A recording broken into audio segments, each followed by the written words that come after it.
Ito po si Alwin Ignacio, the Diva That You Love. Kasama ko ang kaibigang Bonggang-Bongga. Glenn si Bongga. Ito po ang The TT Show, ang tarayan at talakihan ng showbiz edition. And of course, sa aming medyo chikahan, pag-uusapan namin ng kwento tungkol sa P-Pop Kings, ang SB19. Yes.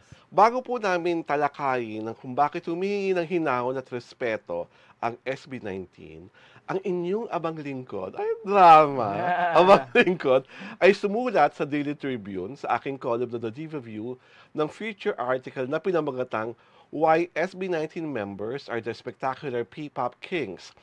And as of this conversation, ang aking pong munting ambag para sa Mahalima ay nakaabot na po ng 100K views, meron pong 1,329 reposts, 104 quotes, 1,986 likes, at 110 bookmarks. Bongga. At yan po ay sa Daily Tribune X page. Oo. Hindi ko na po sinabi dyan ng figures ng aking Twitter X page kasi hindi naman po yung kalakihan.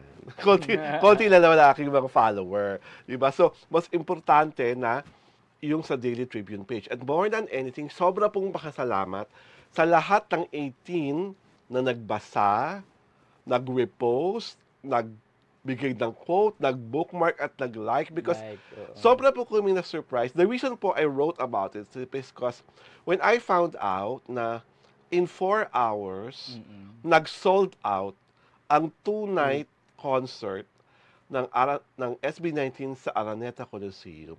As a fan and as a Kento shipper, astonished po ako. Parang wow, ano itong mga batang to? Parang meron po ba silang hindi kayang gawin?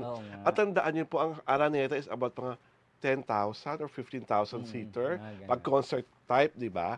At sold out mo yun in a matter of 4 hours. Clap. At nagsabi nga, yung iba, dapat sa mas malaking venue na, di ba? Oo, humihiling na sila ng mas malaking venue. Philippine Arena daw. Oo, pero ang problema lang tayo sa Philippine Arena, ang layo. Correct. Di ba? So parang feeling ko dapat Mall of Asia, yung arena MOA Arena. Or kaya yung SMDC grounds. Sa Mall of Asia, yun nga lang. Hindi lang pinaggawa ng Eraserheads concert. Pero huwag sana nga lang mag-uulan. Yun lang, oo. Ikaw ba, Glenn, sa tingin mo, bakit talaga gustong-gusto ng mga tao ang SB19? Dahil bukod sa magaling sila, alam nila kung paano magmahal at mag-give back sa fans. Okay. Diba? Malaking bagay yun eh, yung acknowledgement ng fans nila. At saka, nakikita ko kasi hilig nila yung mag-update sa mga fans nila. So bukod dun sa napapanood na kagalingan nila as a group and individually rin, di ba? Dahil meron na silang sari-sariling mga hit songs din.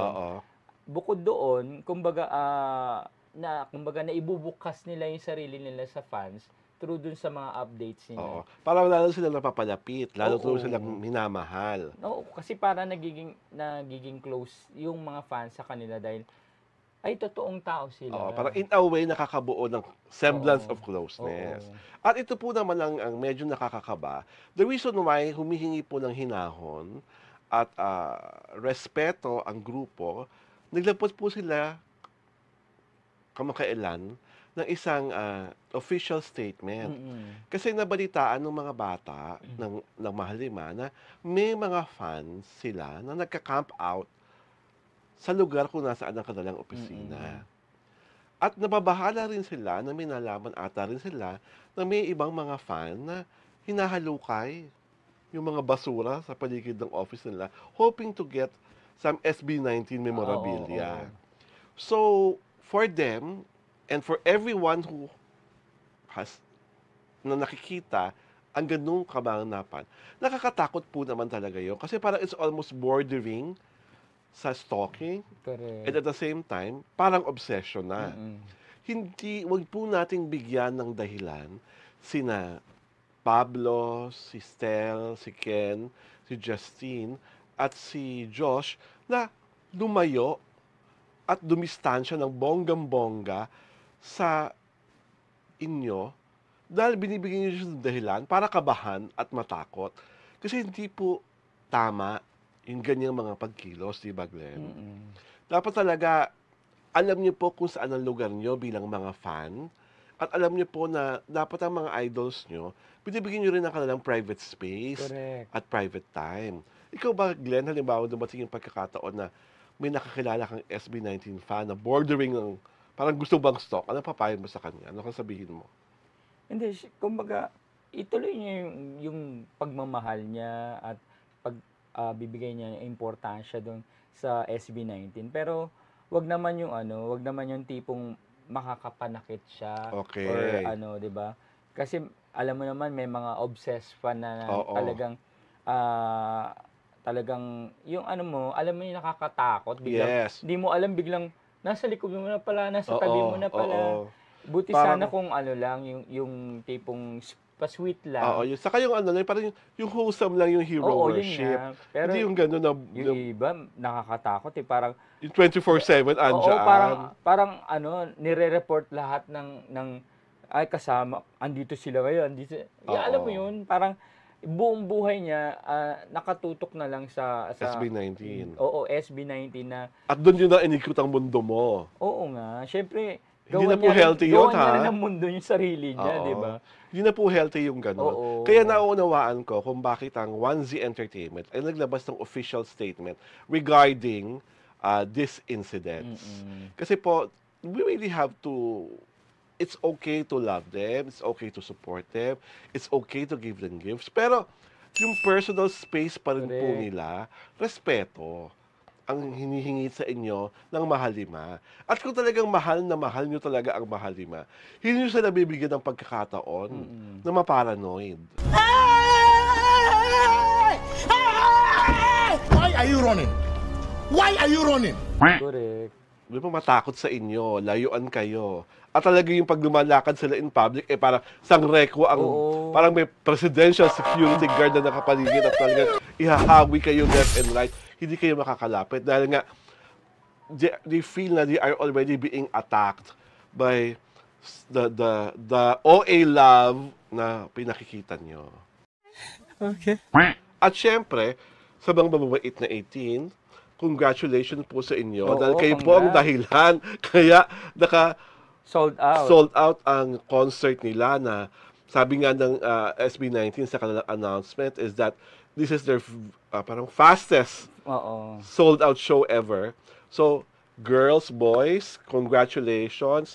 Dahil talagang kita-kita talaga na kung gano'n nyo kamahal ang SB19. Dahil, wow, fit na, talagang ibang fit yung ginawa nyo. Pero sana, Alwin, walang na-scam doon sa mga 18 fans, sa mga fans ng SB19. Kasi, nangyari na naman, di ba? Kwento mo yan, kapatid. Yung sa Bini, na Biniverse, yung sa kanila rin naman, bongga rin yun, 3 days din yun. Di ba? 3 nights na sold out. Nagkaroon ng mga reports ng online scam. Yung mga, nakakaawa yung mga fans ng Bini, yung mga Blooms. Lalo na yung mga nag-ipon, di ba? Para lang Yun nga parang mas mahal pa nga yung presyo nung ticket na nabili nila online.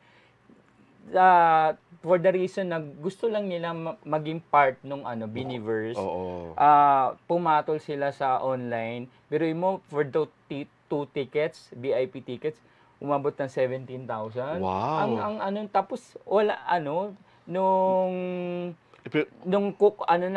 nakapagbayad na, 'di ba? Nung for confirmation, kukunin na yung ticket, wala na. Naka-block na. Kawawa, di ba? At isa rin po, hindi lang isa yung marami. At isa po pong yan. Isang rin, magandang aral po yan kung kwento ni Glenn. Sa mga fan, wag po kayong, kung hindi po talaga official, hindi legit. Hindi legitimate. Alam niyo po naman ang bilihan ng mga tickets for concert ay Ticketnet. Diba? Kung ang concert ay sa New Frontier, diretso po kayo sa pila sa New Frontier. O kaya dumiretso po kayo sa mga mall na nagbebenta ng ticket. Kasi sa online nila. Diba? Online naman talaga lagi, diba, sa Ticketnet. So sa ticket na po kayo mapapurchase. Kaya paulit-ulit kayong mag-try. Basta doon sa official. Saka, ang dami-dami pong mall sa buong Metro Manila na nagbebenta ng mga ticket ng mga sikat na P-pop fans, kagaya ng SB19, kagaya ng Bini. Kung talagang pagaligan na lang at pagiging Boy Scout at Girl Scout ng paagad para makabili ng ticket. Kaysa maging biktima sila Kaysa maging biktima po kayo. Kasi yun po talaga napakasaklap. Imagine, lalo na normally, ang fan nila, mga kabataan, di ba? Lalo na ang bini. Ang mga bini. Kasi, so, I'm sure pinag-ipunan yan. Tapos ganun lang. Winalangya lang ng mga scammer. So, again, congratulations sa SB19, sa 18. And of course, sa Bini, dahil talagang kayo ngayon, talagang bonggang-bongga ang karera. At pinapakita talaga na P-pop is here, P-pop is now, and P-pop is forever. Ito po si Alwin Ignacio, The Diva That You Love. Kasama ko ang aking kaibigang bonggang-bongga. Glency Bongga. Ito po ang The TT Show, ang Tara Yana Talakayan Showbiz Edition.